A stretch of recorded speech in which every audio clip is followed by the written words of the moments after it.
प्रकार से रॉड ने गुप्ता जी और मिश्रा जी को इविलन से बचा लेता है। लेकिन कुछ समय बाद इविलन सबको जंगल में घेर लेती है। तभी बाबा अपनी शक्ति से सबको अपने आश्रम ले आते हैं और इविलन सभी आत्माओं को अपने साथ चर्च के अंदर कैद कर लेती है। और अब आगे की कहानी देखते हैं। बाबा सभी बातें गुप्ता जी को बताते हैं कि इविलन सभी आत्माओं को अपने अंदर समाने वाली है। यदि उसे रोका नहीं गया तो इविलन बहुत ताकतवर हो जाएगी। तो बाबा हमें जल्दी से वहां जाना चाहिए ताकि इविलन को रोक सके। हाँ गुप्ता जी, पर मेरी शक्ति चर्च के अंदर काम नहीं करेगी, इसलिए मेरा जाना व्यर्थ है। तब कैसे उन सभी आत्माओं को बचा पाएंगे बाबा? गुप्ता जी की बात सुनकर बाबा कुछ समय के लिए सोच में पड़ जाते हैं, लेकिन तभी उन्हें जंपर की याद आती है। गुप्ता जी, मैं तो तुम्हारी कोई मदद नहीं कर सकता, लेकिन जंपर की मदद से तुम लोग सभी आत्माओं को इविलन से मुक्त करवा सकते हो। बाबा की बात सुनकर गुप्ता जी और मिश्रा जी बहुत खुश हो जाते हैं। तो बाबा जल्दी से जंपर को यहाँ बुलाइए ताकि हम लोग वहाँ जा सके और सभी आत्माओं को इविलन से छुड़ा सके। बाबा तुरंत ध्यान लगाते हैं और जंपर को पुकारने लगते हैं। कुछ ही समय में जंपर वहां आ जाता है। जंपर के आते ही बाबा इविलन की सभी बातें बताते हैं और गुप्ता जी मिश्रा जी की सहायता करने का आदेश देते हैं। बाबा अब हमें जाने का आज्ञा दे ताकि इविलन के कैद से सभी आत्माओं को छुड़ा सके। बाबा गुप्ता जी और मिश्रा जी को एक शस्त्र देते हैं ताकि वह अपनी रक्षा कर सके और सभी को जाने का आदेश देते हैं। रॉड, जंपर, गुप्ता जी और मिश्रा जी सभी मिलकर जंगल की तरफ जाने लगते हैं और उधर इविलन का तंत्र मंत्र पूरा होने वाला होता है।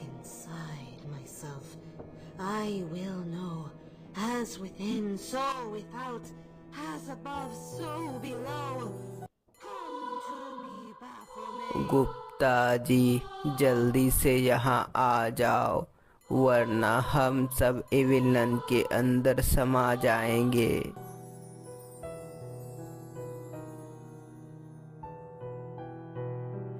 बूढ़ा व्यक्ति के साथ साथ सभी लोग भगवान से प्रार्थना करने लगते हैं कि गुप्ता जी इविलन को मार दे। कुछ ही समय में गुप्ता जी के साथ सभी लोग चर्च के पास पहुंच जाते हैं। गुप्ता जी, वो रहा चर्च, उसी के अंदर इविलन होगी। सभी लोग चर्च के नजदीक जाने लगते हैं। तभी काली शक्ति जागृत होने लगती है। काली शक्ति का अनुभव जंपर को हो जाता है, इसलिए वह रुक जाता है। जंपर के रुकते ही सभी लोग समझ जाते हैं यहाँ कुछ गलत होने वाला है। तभी गुप्ता जी अपने चारों तरफ देखता है तो उसे वहाँ एक असुर अचानक प्रकट होता हुआ दिखाई पड़ता है।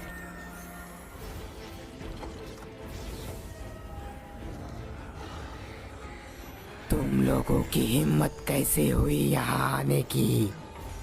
वापस चले जाओ वरना मारे जाओगे। गुप्ता जी, ये तो वही असुर है जिसने मुझ पर हमला करने की कोशिश की थी। घबराओ नहीं मिश्रा जी, हम सब मिलकर इसे हरा देंगे। ए इविलन के गुलाम, तुम हमारे रास्ते से हट जाओ, वरना तुम्हें ऐसा सबक सिखाऊंगा कि तुम्हारी रूह भी कांप उठेगी। तुम मेरा कुछ नहीं बिगाड़ पाओगे। गुप्ता जी समझ जाते हैं कि यह असुर बिना मार खाए यहाँ से हटेगा नहीं, इसलिए असुर पर हमला करने के लिए गुप्ता जी रॉड को इशारा करते हैं। रॉड तुरंत अपने मुंह से नाइट्रोजन गैस से असुर पर वार करता है, लेकिन असुर नाइट्रोजन गैस से अपने आप को बचा लेता है। मुंह से गैस निकालने वाले, अब तुम नहीं बचोगे मेरे हाथों से। असुर तुरंत रॉड के पास आ जाता है और एक जोरदार पंच लगाता है। असुर के वार से रॉड घायल हो जाता है, इसलिए गुप्ता जी और मिश्रा जी बाबा का शस्त्र से असुर पर वार करते हैं।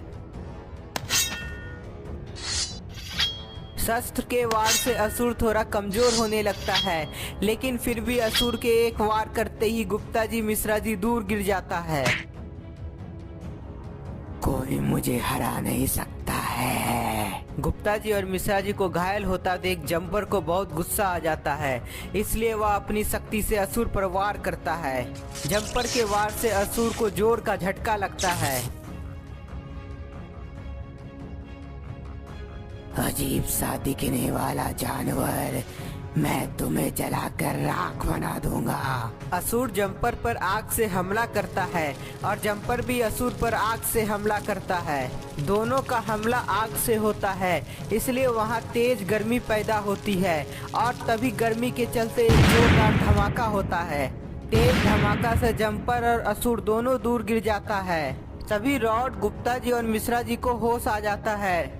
जैसे ही असुर उठकर जंपर पर हमला करने वाला होता है, तभी रॉड चुपचाप असुर पर नाइट्रोजन गैस से हमला कर देता है।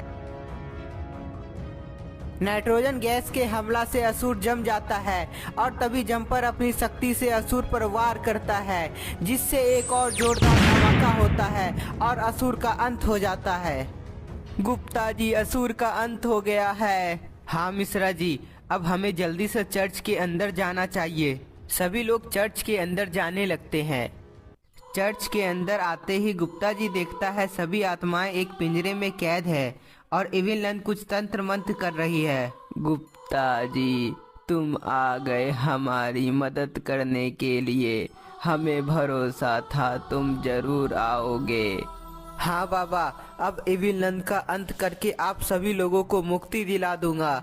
गुप्ता जी और मिश्रा जी सभी आत्माओं को बाहर निकालने के लिए अपने शस्त्र का उपयोग करते हैं, लेकिन दोनों को करंट का झटका लगता है।